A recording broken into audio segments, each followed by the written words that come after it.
क्या है कश्मीरी वाजवान, जिसके किस्से सुना रहे राहुल गांधी। जम्मू कश्मीर विधानसभा चुनाव की तैयारियों का जायजा लेने के लिए मल्लिकार्जुन खड़गे और राहुल गांधी इन दिनों जम्मू कश्मीर के दौरे पर हैं। बुधवार की देर शाम दोनों नेता डिनर करके श्रीनगर के प्रसिद्ध होटल अदूस गए, जहां उन्होंने कश्मीरी व्यंजन वाजवान का लुत्फ उठाया।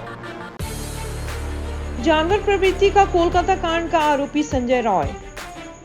कोलकाता के आरजीकर मेडिकल कॉलेज में ट्रेनी डॉक्टर के साथ हुए रेप एंड मर्डर केस में आरोपियों के खिलाफ देश भर में विरोध प्रदर्शन हो रहा है।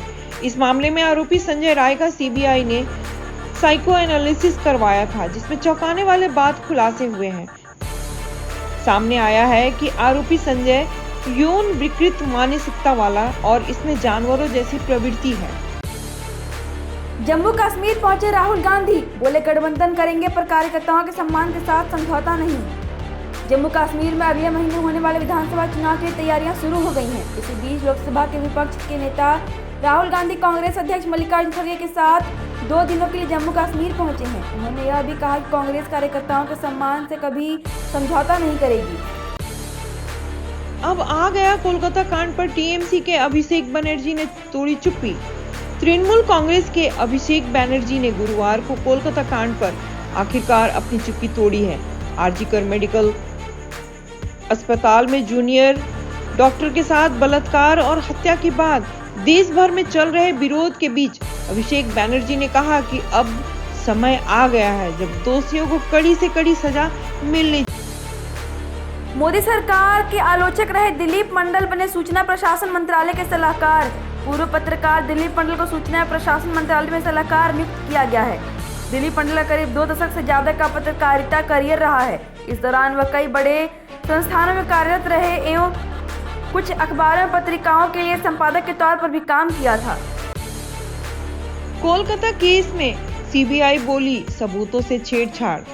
कोलकाता के डॉक्टर के रेप और मर्डर केस की जांच कर रही सीबीआई ने सुप्रीम कोर्ट में स्टेटस रिपोर्ट दाखिल कर दी है। एजेंसी ने अदालत में सुनवाई के दौरान बंगाल पुलिस और सरकार पर आरोपों की झड़ी लगा दी। अदालत ने कहा कि घटनास्थल से छेड़छाड़ की गई है, इसके चलते कुछ सबूत भी खत्म होने का संकट है। हालत ऐसी है कि जांच शुरू कर पाना भी एक चुनौती है। विदेश मंत्रालय ने कहा डम्बूर बांध का कोई संबंध नहीं। बांग्लादेश के सीमावर्ती जिलों में बाढ़ की नौबत आ गई है। पड़ोसी देश ने भारत पर ठिकरा फोड़ा है। विदेश मंत्रालय के बयान जारी कर कहा, हमने बांग्लादेश में इस बात पर चिंता व्यक्त की है कि बांग्लादेश की पूर्वी सीमा पर स्थित जिलों में बाढ़ की मौजूदा स्थिति त्रिपुरा में गुमटी नदी के ऊपर डम्बूर बांध के खुलने के कारण हुई है। यह तथ्यात्मक रूप से सही नहीं है। लेटरल एंट्री पर सरकार ने के यू टर्न से आईएएस अधिकारी हुई नाराज। केंद्र सरकार ने यूपीएससी में लेटरल एंट्री पर अपने फैसले को वापस ले लिया है। एक महिला आईएएस अधिकारी ने अपनी नाराजगी प्रकट की है। उन्होंने लेटरल एंट्री को वापस लेने की सरकार के कदम को गलत बताया है। आपको बता दें कि सभरवाल वर्तमान में तेलंगाना वित्त आयोग की सदस्य सचिव के रूप में कार्यरत है। उन्होंने यह भी कहा कि नौकरशाह को उनकी सेवा के 10वें वर्ष के बाद विशिष्ट डोमेन में विशेषज्ञता हासिल करने का विकल्प दिया जाना चाहिए। जम्मू कश्मीर में फिर हुई राम माधव की वापसी। जम्मू कश्मीर विधानसभा चुनाव का बिगुल बज चुका है। भारतीय जनता पार्टी के नेता राम माधव को चुनाव प्रभारी बनाया है। इस घोषणा के ठीक 24 घंटे के भीतर उन्होंने पार्टी से चुनावी अभियान को दिशा देने के लिए स्थानीय नेताओं के साथ बैठक की। मणिपुर में बढ़ी भाजपा की चिंता। अपने ही सीएम के खिलाफ 7 विधायकों ने की जांच की मांग। मणिपुर में भीषण हिंसा का दौर भले ही थम गया है, लेकिन तनावपूर्ण हालत अब भी बने हुए हैं। मुख्यमंत्री एन बीरेन सिंह के खिलाफ भी लगातार आवाजें उठ रही है और उनके खिलाफ विपक्ष लंबे समय से मोर्चे खोले हुए हैं। उन्हें हटाने की मांग की जा रही है। इसी बीच भाजपा के ही 7 विधायकों ने सीएम बीरेन सिंह के खिलाफ जांच के लिए आयोग गठित करने की मांग की है। मैंने कहा मुझे 20-22 फिल्में करनी है। अमित शाह ने फेंक दिया कागज। तिरुवनंतपुरम में Kerala film chamber of commerce में एक कार्यक्रम को संबोधित करते हुए गोपी ने कहा, फिल्म मेरा जुनून है। अगर कोई फिल्म नहीं बनी तो मैं मर जाऊंगा। जब मुझसे पूछा गया कि कितनी फिल्में लंबित हैं तो मैंने केंद्रीय गृह मंत्री अमित शाह से कहा कि मैंने करीब 20 से 22। 10 लाख का मुफ्त इलाज, महिलाओं को 15 लाख का लाभ। आयुष्मान भारत के तहत बीमा कवर को दुगना करके 10 लाख रुपए और महिलाओं के लिए 15 लाख रुपए तक करने की तैयारी चल रही है। इस योजना के तहत प्राइवेट अस्पताल के 4 लाख बिस्तरों को जोड़ने के साथ साथ लाभार्थियों की संख्या 55 करोड़ से बढ़ाकर 100 करोड़ करने की तैयारी केंद्र सरकार के द्वारा की जा रही है। शरद पवार को मिली Z+ सिक्योरिटी। केंद्र के नरेंद्र मोदी सरकार ने बुधवार को राष्ट्रवादी कांग्रेस पार्टी के प्रमुख शरद पवार को Z+ श्रेणी की सुरक्षा प्रदान की। इस कार्य के लिए CRPF के 55 सशस्त्र जवानों की एक टीम को तैनात किया गया है। रिपोर्ट और अडानी से जुड़े मामले पर लखनऊ में कांग्रेस का प्रदर्शन। हिंडनबर्ग की रिपोर्ट को लेकर भारतीय प्रतिभूति विनिमय बोर्ड सेबी के प्रमुख माधवी के इस्तीफे और अडानी समूह से जुड़े मामले की जांच को लेकर यूपी कांग्रेस ने गुरुवार को लखनऊ में जबरदस्त प्रदर्शन किया।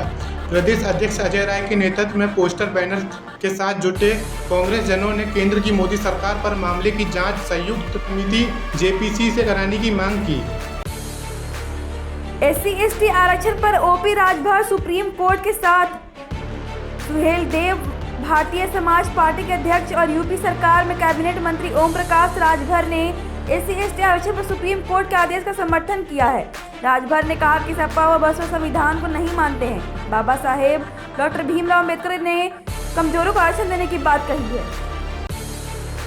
पुलिस भर्ती परीक्षा शुरू।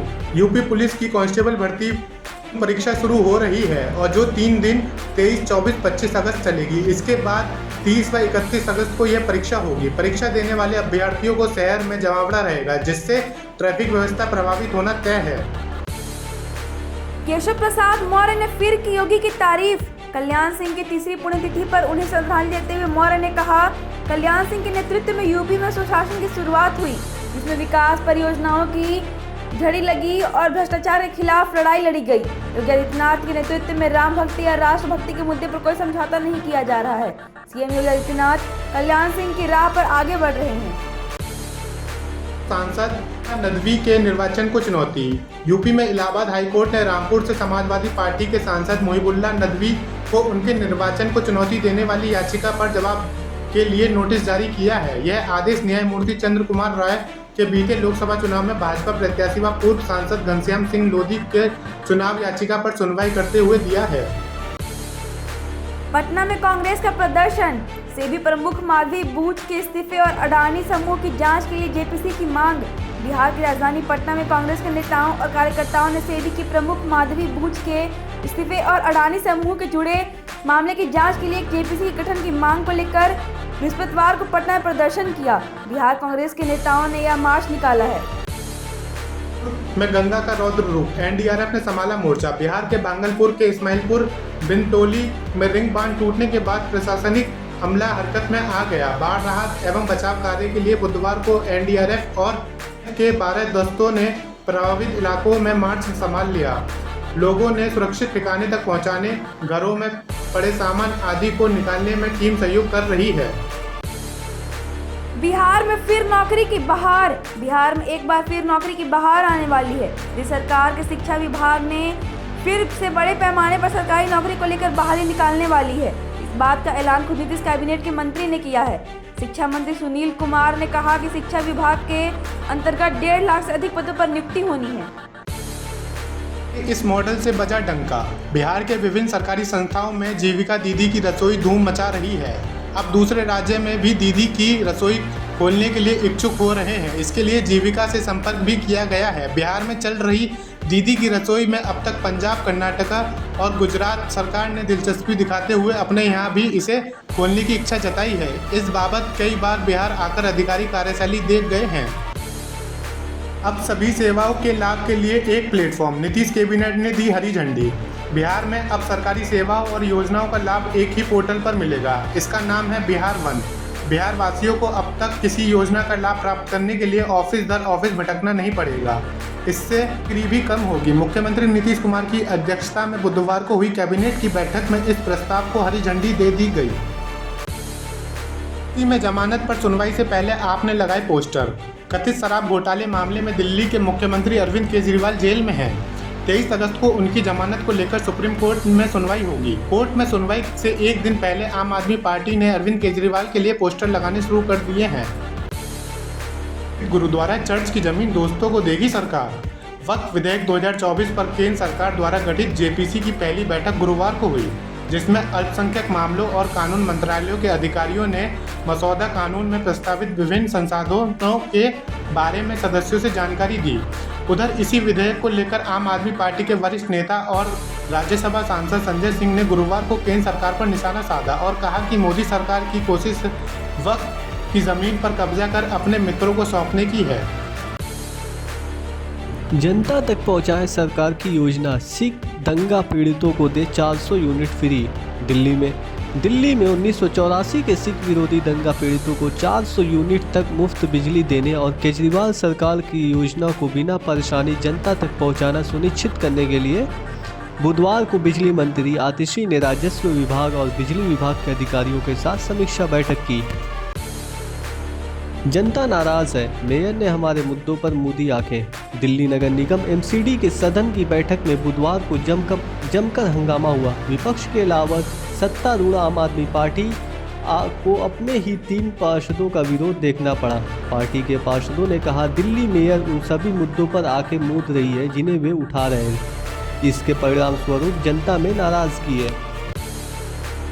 मेरे लिए जेएमएम चैप्टर बंद, पार्टी में नहीं जाऊंगा वापस। झारखंड की राजनीति में इन दिनों हलचल तेज है। झामुमो और बीजेपी को चंपाई सोरेन के अगले कदम का इंतजार है। इन सबके बीच कोल्हान टाइगर के नाम से मशहूर चंपाई सस्पेंस को खत्म करने के मूड में नहीं दिख रहे।